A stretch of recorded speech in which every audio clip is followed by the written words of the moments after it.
And welcome, I'm Farmer RL. Today we're going to start a new campaign on Taur and I'm going to show you some tips and tricks.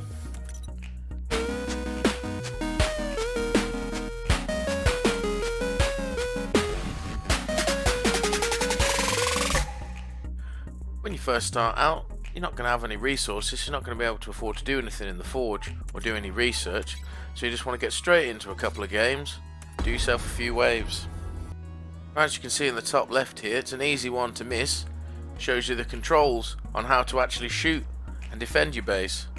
As you can see, left click on the mouse button fires a bullet from the tower, and if we press F, it fires our secondary weapon, which at the moment we have loaded as a mortar. Now we can also zoom in using the right mouse button to give us a bit more of an accurate shot on those slightly further targets. Straight away after the first mission, you're going to be able to unlock your first tower, which is the Raptor. I'd advise doing that one straight away. So we're a couple more missions in, and then next we have unlocked interceptor control, so we can now make interceptor towers as well, which is like a little jet plane that flies around. And then next we're going to want to unlock the Hydra. Now as you can see, now we've done that, it's enabled us to unlock cyclone control. This is what we want to unlock after the next mission. Now whilst we're doing this mission, to get the last crystal we need to unlock the cyclone turrets, we want to just unlock all of these areas around the very centre turret. Now when you're unlocking these centre ones, you want to unlock them in outward rings. Now when we build these first centre towers, you'll see why. So we've done that mission, we've unlocked cyclone control. Now the reason we've done all these few steps before we've actually built any turrets to unlock this one first is because we want to be putting these down from the get-go, as they are the best turret to be using. Now, as I mentioned before, we unlock these ones in the middle straight away and we start putting our turrets around them like so, and then as we can see, that one's came in there and it's formed a barrier between the main turret and the outside. So we want to be building them up around the middle, so we shield this middle one from fire as much as possible.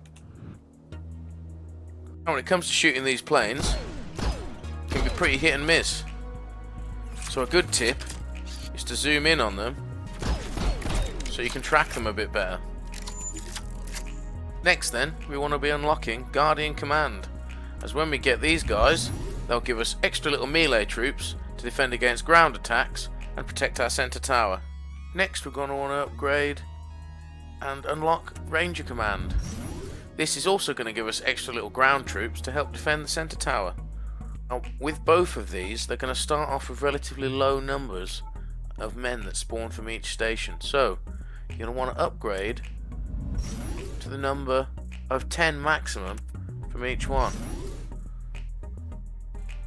As you can see, we've got a little bit further on, we're on day 9 now, and it's given us the option to do a mission for a large power core. Now in the early game, you're going to want to do every single one of these missions it lets you do, so you can rack up as many large power cores as you can. Now we want those large power cores so we can start unlocking large turret slots and massive turret slots. We need that large turret slot so we can get one of these down. An Aegis. It is our base shield.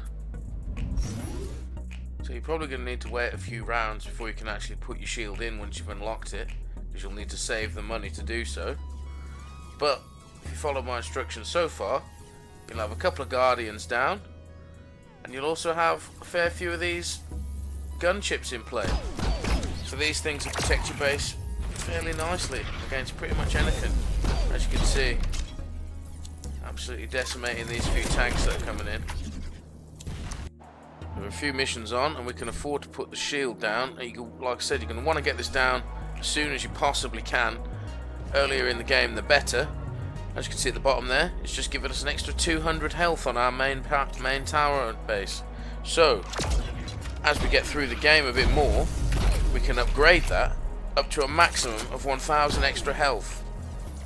Now not only is this going to protect our main tower and keep us more likely to win a battle, it's also going to protect our internal towers, so these aren't going to get destroyed very often, and it's going to save us lots and lots of power to progress in the game much faster.